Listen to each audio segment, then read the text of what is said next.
Hello. Ay, pa-video ka na. Punta na naman kami sa downtown Toronto para mamasyal. First day ni Vilma dito. So, mamaya ibabalag namin yung mga pupunta namin lugar. So, maglalakad kami ngayon papunta sa York University Station Subway papunta sa downtown. Let's see kung saan tayo makakarating. Okay, bye-bye. Yan, ito na kami. Malapit na kami sa York University Subway Station. Yan, papunta na kami dyan. Yan, eto. York University Subway Station. Lakad lang.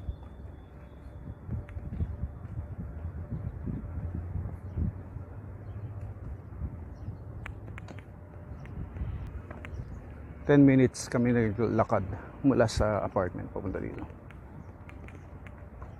Medyo napansin namin kami lang nakapayong. Kami lang ayaw mangitim dito. So this is York University Subway. Ay, teka. Vilma, ano nga to? Yan. Bababa na kami.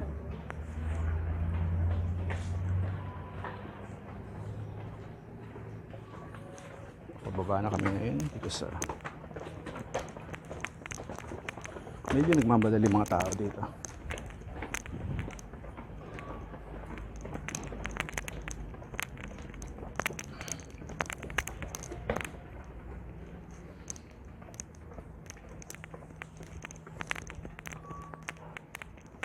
Yan, sabihin mo.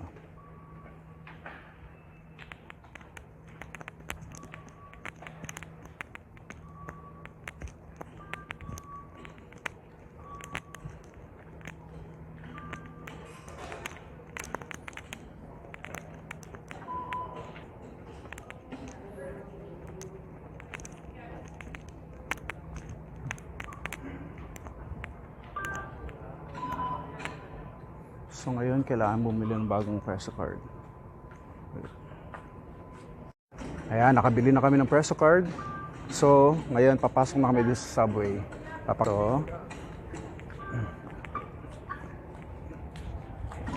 Papamoy lang. Ayan. Okay. So, ipapamoy mo lang.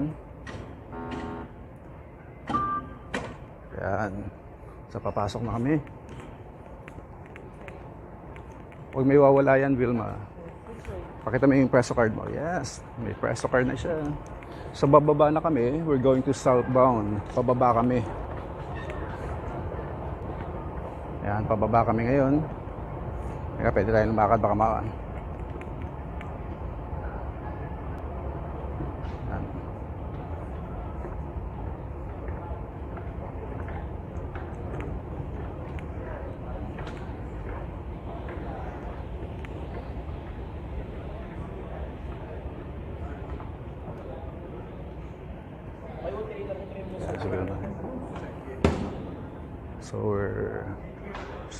This is York University Station and nag-iintay kami ngayon ng tren papuntang Toronto. So 4 minutes bago dumating tren. Puka man din. Dito.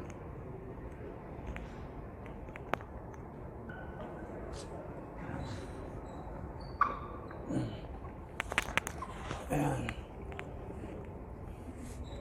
So ngayon hindi pa namin masyadong alam kung saan kami pupunta, pero mamaya may guide naman kami. Hintay pa kami. Oh, tagal. 7 minutes pa. So kumusta naman ang unang sakay mo sa tren? Wala pa nga eh. Mamaya. Ano natin? Pero yung train sa atin. So yung Presto card, pwede mo itong gamitin ng pangmatagalan. First lang as you have it loaded every time. So magagamit mo, huwag mo siyang iwawala. It has to be signed. Dapat kapag ano, i-report mo kapag biglang nawala. So yan. So gagamitin mo siya every time nandito ka sa Toronto. This is Presto card. Pwede mo siyang gamitin pagpunta sa Mississauga, pagpunta sa kung saan man. Ang kay Vilma ay loaded siya ng $10, then ang price ng card is $4. So yung $10 na yan pagka every time na nagra-ride kami ng for 2 hours yung subway saka yung bus, 2 hours $3.99. So may isa pa siyang beses magagamit yung Presto card niya. Then kailangan pagka naging $2 na yan, dapat i-loadan niya. Madali lang naman mag-load, ipapasok lang yun yung cash. Tapos iyan mo na yung card mo doon. Pwede ka naman humingi ng assistance lagi sa stop dito sa sa subway. Kaya madali lang. 5 minutes. Parating na yung tren. 5 minutes. Papakita namin sa iyo kung gaano kabilis. Teka, saan ba tayo unang pupunta? Mamaya titingnan natin, listahan natin. So yan. In 5 minutes, oops, mukhang maaga. Ano ba ang Hindi, minsan 2 minutes lang. Depende minsan na ito ang York University Station. So first day pala ni Vilma, marunong siya kaya marunong na siya, matututo na siya magsabi. Kasi ako, inabot ako ng 5 months bago ako natuto. Kasi hindi ako masyadong nagko-commute kasi lagi may sasakyan. Pero nung independent na ako, kailangan ko matuto. So I have to learn how to ride the subway and bus from the apartment going to church or going to somewhere else, going to downtown. So it's really essential to know how to commute, especially in Toronto. It's more practical. It's more practical to learn how to commute than to have your own car. Kasi mataas ang parking fee dito. I think $50. Tapos meron ka pang insurance, meron ka pang mortgage, may babayaran ka pa sa monthly sa sasakyan. So mas okay talaga dito yung mag-commute ka na lang. So most of the people here, even yung mga may kaya-kaya, nagko-commute sila. Nakita mo sa loob ng subway, makikita mo iba-iba talaga. May mayayaman, may mahihirap, may mga construction workers. Lahat sila nagko-commute dito. This is the most accessible transport system here in Canada, dito sa Toronto. Yan ang parating na. Ayan, parating na. That's going to Vaughan. That is northbound, Patasha. Tayo pababa. Pasaw tayo na. So in 2 minutes, ayan, Vaughan. Tayo going to Union, Finch. So yan, naglalabasan na sila. Mostly mga dumarating dito, mga estudyante yan ng York University. So eto, parating na yung tren namin. Yan. Maganda naman dito sa train, dito sa subway, is hindi siya masyadong crowded, especially yung mga hindi peak hours. So pwede kang humilata. Pwede kang maglatag ng banig sa kasi sobrang walang tao. Pero kapag mga 5 o'clock, mga rush hour, medyo puno rin, pero makakaupo ka pa rin. Ayan, going na. Ayan yung tren namin. Ayan.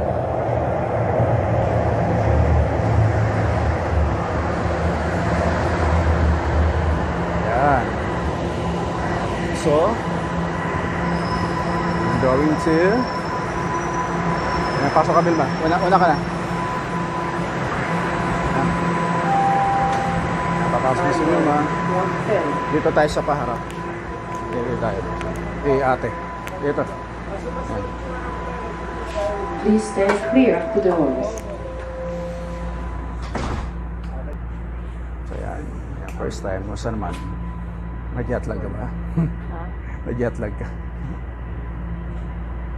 Ayan. So mamaya itutuloy namin yung pagbablog namin. Next station Kasi is mamaya. Ayan. Finch West. Finch West Bye-bye. Station. Nandito na kami ngayon sa downtown Toronto. So pupunta kami sa CN Tower. Yan ang CN Tower. Ha? Ayan. So lumalakad kami ngayon dito ni Vilma. First time yun sa downtown. Ayan. Pupunta kami sa municipal, City Hall pala. City Hall, hindi municipal eh. Parang gay. Parang town. City Hall. Ayan, pupunta kami sa City Hall. Makita namin yung signage na Toronto. Ayan. Yan, ito ang downtown. Dito sa Toronto.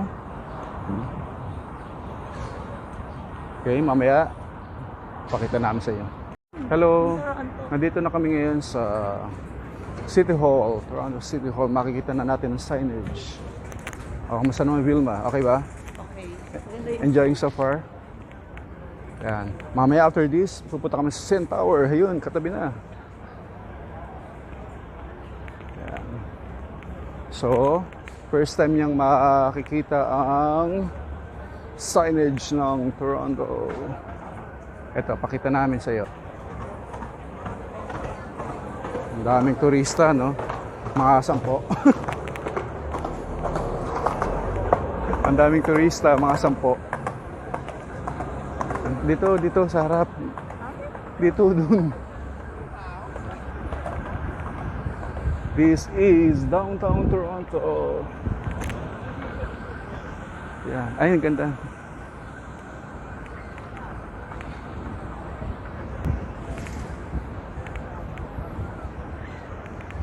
Medyo mainit lang. Oh, si Kuya. Kala ko... Ayan. Ang tubig, oh.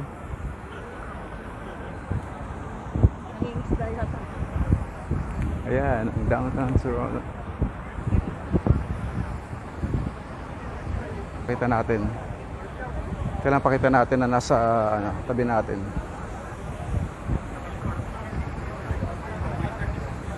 Dito. Pakita mo dito. Ayan. Ayan, oh, Toronto. Diba? Okay. Ayan, nandito na kami ngayon sa Toronto. Ayan. Selfie tayo. Ayan, selfie. Ayan. Ano yung...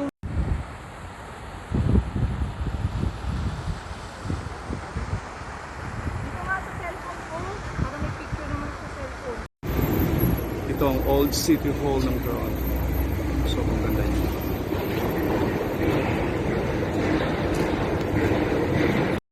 Hello, ito na kami ngayon. Kami ngayon, inikot namin.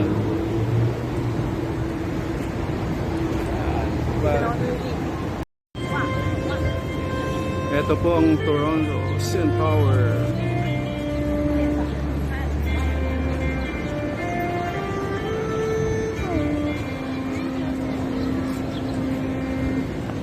Okay, ito ang ating turista. Kumusta naman ang iyong paglalakbay dito sa downtown Toronto? Okay lang, mainit. Mainit na? Okay lang, at least maganda.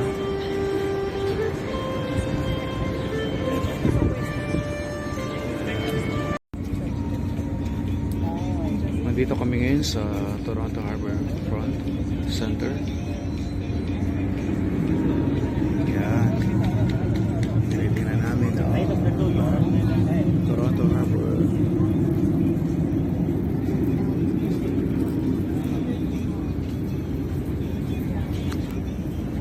Kami papalis na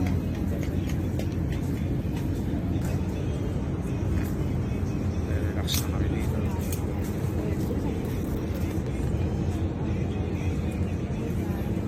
Kami dagat.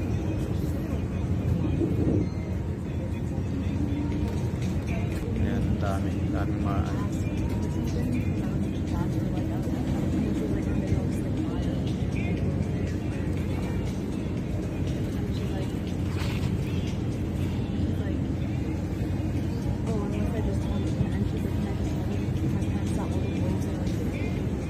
Tayo ka dun. Hindi ko na tanong. Hello, ito. Nandito na kami sa station, sa subway. So, kami ay tapos na sa aming pamasyal for Thursday. So, 8 o'clock, 8:14 p.m. na ngayon. Pauwi na kami ngayon sa bahay. And then, ang haba ng nilalakad namin from Old Toronto Please stand clear of the doors. landmarks doon. So, naglakad kami sa init ng araw. Then, naglakad din kami sa habang muulan. Medyo nakakapagod sa kasi ilang kilometro yung nilakad namin. Masasabi mo, Wilma, sa experience mo Next sa station is Mapagod pero masaya. State Avenue Station. saka marami kaming napuntahan na normally hindi napupuntahan kasi sinaturate namin. Kumbaga lahat ng pwede namin yung magkakalapit na lugar, pinuntahan namin para ano naman, sayang naman. Total naglalakad lang naman kami, wala kami sasakyan, nagpakombute lang kami.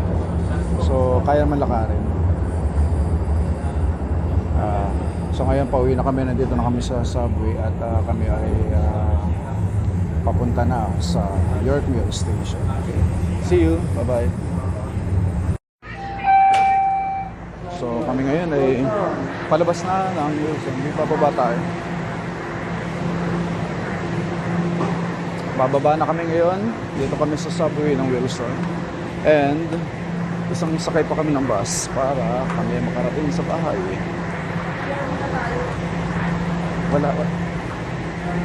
Wala yatang si Abby. Ayun.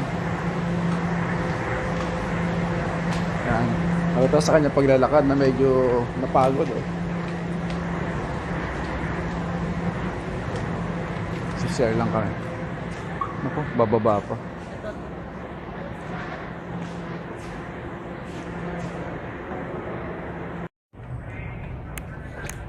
Yan, dito na kami.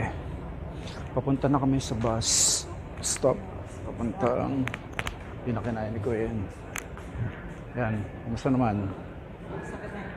Sakit ba? Pagod na. Almost 9 o'clock na kasi dito kaya medyo pagod na si Wilma. So ngayon, papunta na kami sa Paakyat.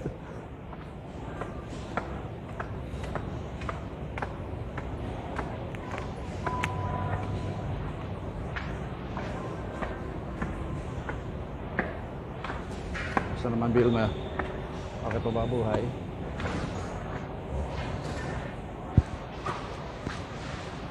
Anong number? Sa 96.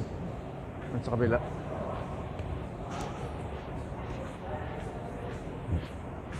Babalik na kami sa Hinton Road.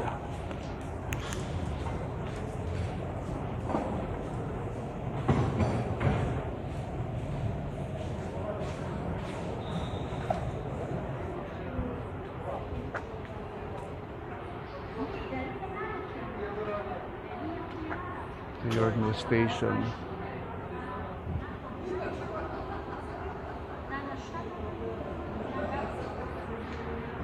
Vilma, ano masasabi mo? So ngayon medyo maliwanag pa dito. Almost 9 na. Kailangan na magpahinga. Napagod na sa mahabang Kailangan hapon namin- na pasyal. Kailangan namin mag-recharge para bukas meron ulit. Hanggang 4 p.m. tayo. Kasi para makapunta tayo ng mga 7. Around 7 tayo dapat sa church. So bukas, magdadala na kami ng gamit. Ay, magdadala siya ng damit.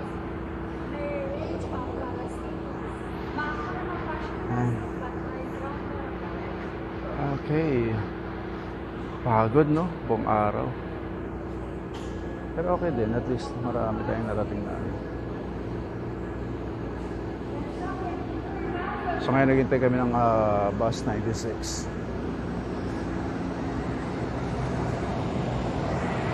Pakita namin mga bus. Yan mga bus na.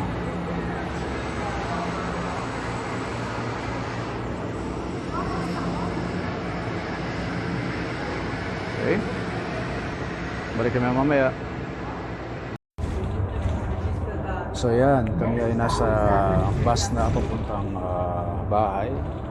So 34 stops that will take like 34 minutes or mga ganun. So dati ko sa bahay mga 9:30 na. So ngayon, maliwanag pa rin pero makakapagpahinga na kami. Sana hindi kami lumagpas. Dapat na natin.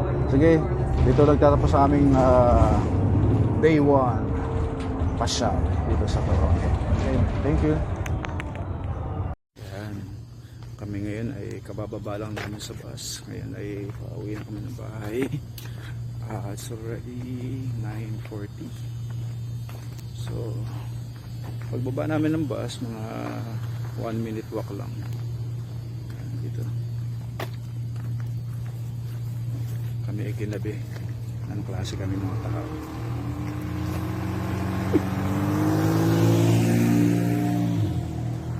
Itong side ko. Dito. Malakad na kami. Ay, nako. Madilim na, patayin mo na. Hindi nakita.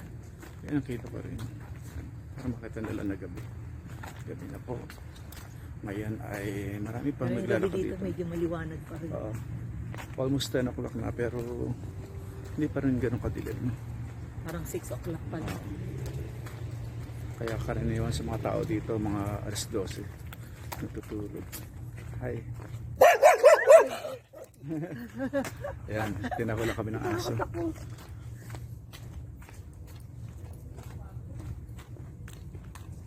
Di ba dun sa side na yun? Dito ba? Ito na yun. Ayan, nandito na kami sa bahay.